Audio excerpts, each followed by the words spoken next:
Welcome in, ladies and gentlemen, to Red, White, and Bills. I am your host, Sean, and we're going to talk about the Buffalo Bills' new defensive coordinator, Babich.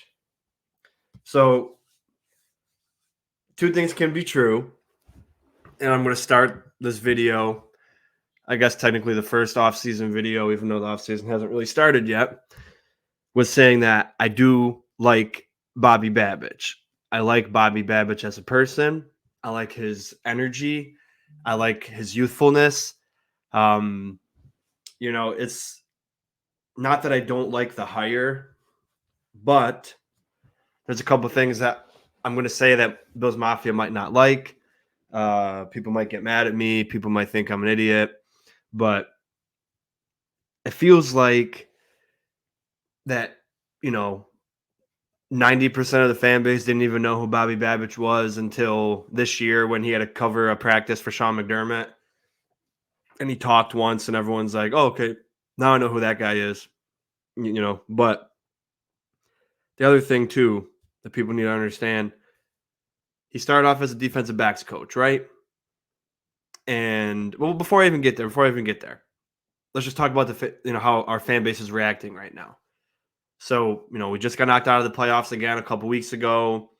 Instead of, being upset and, wanting change, they throw a new shiny toy at us to distract us from the serious problem.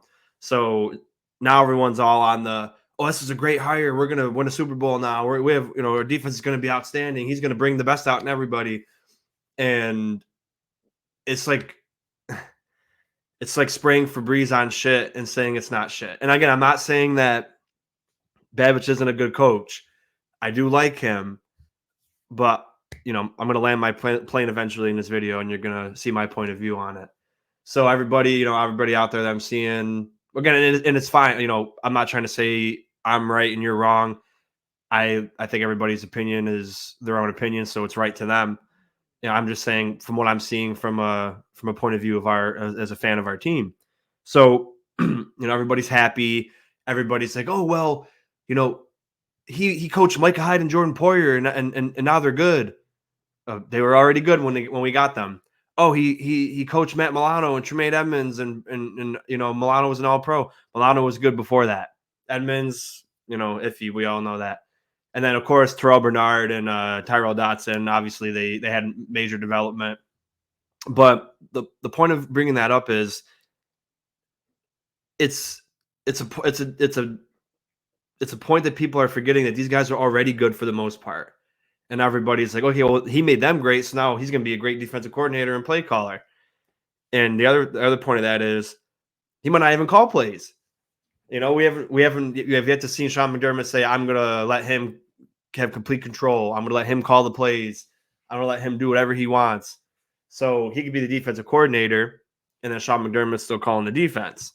And then you're going to have still the same boneheaded decisions and playing prevent when you shouldn't, being aggressive when you shouldn't, being careful when you should be more aggressive. All that stuff that we've been seeing for 7 years is going to metastasize, continue to with Babich if he's not having full control.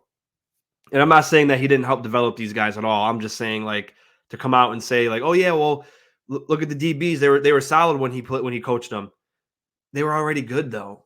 That's what people are failing to understand. These guys were already great players. I don't think Bobby Babich made Matt Milano. I don't think he made Trey White, Jordan Poyer, or Micah Hyde. Dotson, obviously he had extreme development over the last couple of years, and Bernard. He didn't play much his rookie year for us to really see how much development was really from year 1 to year 2. They would have seen that more, at the team level. But and then I don't want it to seem like I'm just being a villain here, and you might take it as I'm being a villain, being negative, and but just like everyone else can have an opinion, I'm going to have mine as well. And before I continue with the Babich thing, the reason I wanted an outside source And Jake and Mike from Nickel City Mafia, our friends over there, they had a video, and Mike brought up, hey, maybe we could have brought a coach from the Spagnola or Anarumo coaching tree that's in the Bengals and the Chiefs right now, because we seem to struggle versus both of them, Chiefs in the playoffs, Bengals always. And what I said the other day was, it'd be nice to have an outside source, because then they could be like, hey, Sean, when we play you guys, we notice this when you guys play defense, and this is what we were able to exploit on offensively. So then Sean could be like, oh, yeah, you know what? Since you're that inside scoop now, we know that they're going to try to do this on offense, and we know we can counter it with this. But if you just promote from within a guy who's never called defensive plays in the first place, McDermott can micromanage, and he'll be a yes man to McDermott because he got the job. Because think about it. If he's been on the coaching staff since 2017 with McDermott, and he coached in Carolina with him, it's going to be the same shit. They know the same things. He's a mentor to him, right? So when you learn from your mentor, you take up their ideals and thought process. So it's just going to kind of be the same thing. Because, and another great point that Mike brought up on his show was, if he had these great ideas now, why didn't he bring them up in team meetings last year or the year before that? So what more could he be bringing now that he couldn't have brought as a linebacker coach? So that's another point. And then, it's just, you want the best for this team, and you want to be positive about everything. But at the same time, it's like, this is just another crapshoot. It would have been nice to have, maybe like a guy like Vrabel be a DC, or like I said, someone from the Anarumo or Spagnola tree, whether it's a DB linebacker coach or defensive assistant or whatever. And then, get that outside perspective, different voice, different mind inside the hive. So that's that's that point. And then my other point is, if they were going to make this decision this year and they thought he was as great as people are saying, why didn't he get the position last year? And we didn't have a defensive coordinator. What could have changed from last year to this year that they didn't already know about a guy they've been working with since before 2017? So it just feels like, for me, the main problem is the Sean McDermott, right? And I like Bobby Babich. He reminds me of my old coach in high school. I hear a lot of great things about him. I'm not saying I wish he wasn't on the team. I'm just saying we're in a position where we have a micromanaging coach, and we got two young coordinators. One of them never had coordinator experience. The other's on a second year or third year, really being a coordinator. One of them was at Carolina, and I don't really even count that because they didn't have McCaffrey, and didn't work out too well over there. And then you got a coach who's stuck in his ways, who likes to micromanage and do his own thing, and gets his hand in the cookie jar. So that at the same time, you're like, I don't know how good this is going to work out. But in closing, in summary, basically, I like Bobby Babich. I'm going to be rooting for Bobby Babich, but I would have preferred to get an outside source, an outside candidate, not Sean Desai because he was horrible, but someone else. I feel like it wouldn't be too hard to bring someone in here that wants to coach the Buffalo Bills defense, and would have been nice. But yeah, really, it's just, I feel, getting to the political part of it.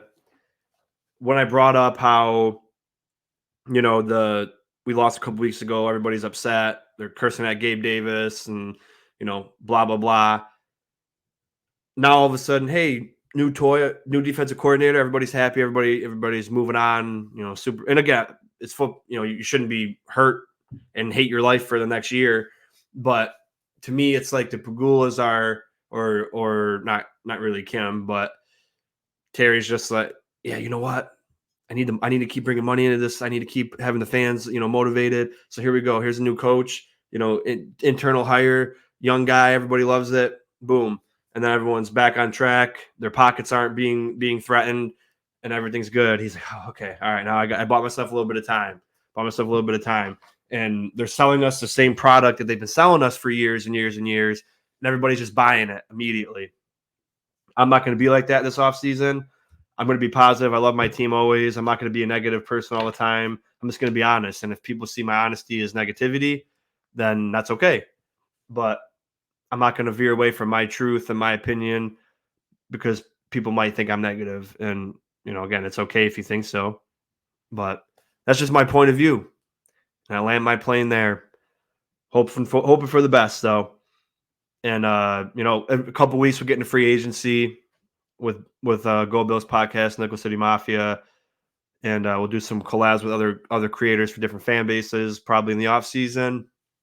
And, the draft will come up, and then it'll be fun. We'll be talking about draft candidates, from each position. We got a lot of draft picks this year. We got 10, so maybe we can get a couple good ones. Hit on 3 or 4 or 5 of them, maybe 6 of them. There's I always forget his name.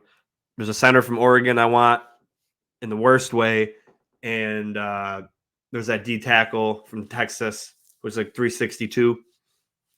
I want a true nose tackle, baby. I've been saying that for years. So we can get him. Oof. Those are the only 2 guys I really care about. And there's enough wide receivers where I'm sure we'll get a good one. So, well, thank you guys. I haven't done a normal video. I just usually do live videos. So I haven't done one of these in a long time. Like the video, subscribe to the channel. We're at 352. We were at 350 when the season ended. So let's try to get to 500 before the season starts. And I appreciate you guys very much. Go Bills. And let me know what you think in the comments about the Babich hire.